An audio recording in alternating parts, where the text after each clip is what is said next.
ከአዲስ አበባ ሚዲያ ምክር ቤት የተሰጠ መግለጫ ሰኔ 23 2018 ዓ.ም የሰሞኑ የምርጫ ውጤት ለመጪው ሁለገብ ህዝባዊ ትግል አዋላጅ ነው።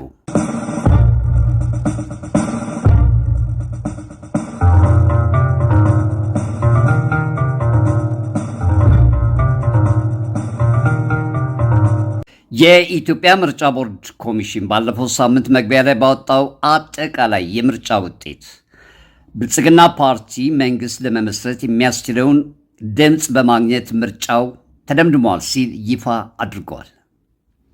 እንደ ኮሚሽኑ አገላለጽ አገዛዙ በአጠቃላይ 501 መቀመጫዎች ውስጥ 438 መቀመጫዎችን የያዘ ሲሆን በስመ ተቃዋሚ ኮታ የገባው የአገዛዙ አጋር አገልጋይ የሆነው ኢዜማ ኦህዴድ ብልጽግና ባልተወዳደረባቸው 13 ወረዳዎች የፓርላማ መቀመጫዎች አግኝተዋል።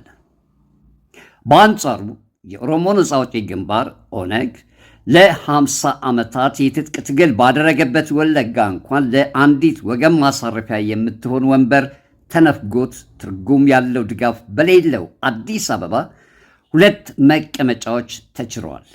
ኢያፓን ጨምሮ 5 የፖለቲካ ድርጅቶች በጋራ የሰበሰቡት የትብብር ፓርቲ ደግሞ አገራዊ ቲያትሩን በሚያደምቅ መልኩ የተወረወረለትን 2 መቀመጫዎች አልቀበልም እያለ ይገኛል።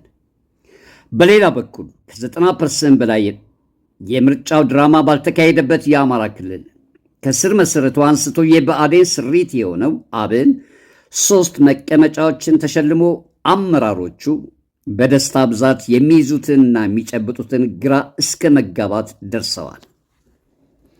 የአዲስ አበባ ሚዲያ ምክር ቤት በዚሁ የዘንድሮ 7ኛ የምርጫ ድራማ ዋዜማ ላይ ሆኖ ባወጣው መግለጫ አገዛዙ በስመ ተቃዋሚ ላዘጋጃቸው አገልጋዮቹ ቀደም ብሎ ወንበር እየደለደለ መሆኑን ያሳወቀ ሲሆን የአገዛዙ ምርጫ ቦርድ ኮሚሽን ያወጣው መግለጫ ይህንን በይፋ አረጋግጠዋል።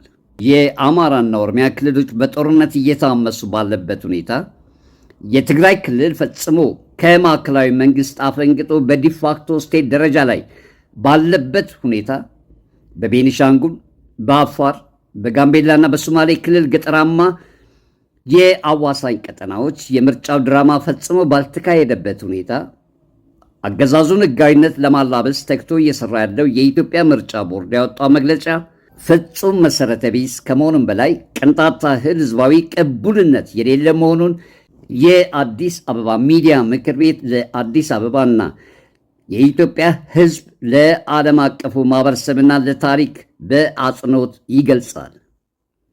በአጠቃላይ የዘንድሮ የ2018 7ኛው ሀገር አቀፍ ምርጫ ድራማ ከ45% በላይ ኢትዮጵያውያን በምርጫው ድራማ ያልተሳተፉበት፣ አቅም ያላቸው ተቃዋሚ ድርጅቶች ያልተሳተፉበት፣ አገር አቀፍና ዓለም አቀፍ የምርጫ መስፈርቶች በፍጹም ያልተሟሉበት፣ ብዙሃኑ የአዲስ አበባ ህዝብም ሆነ የኢትዮጵያ ህዝብ ተወካዮቹን ለመምረጥ ያልታደመበት በመሆኑ ሀገር ወዳዶች የሆኑ ሁሉ አገዛዙን በማይቀረው ህዝባዊ ሁለገብ ትግል እንዲታገሉት ጥሪ እናቀርባለን።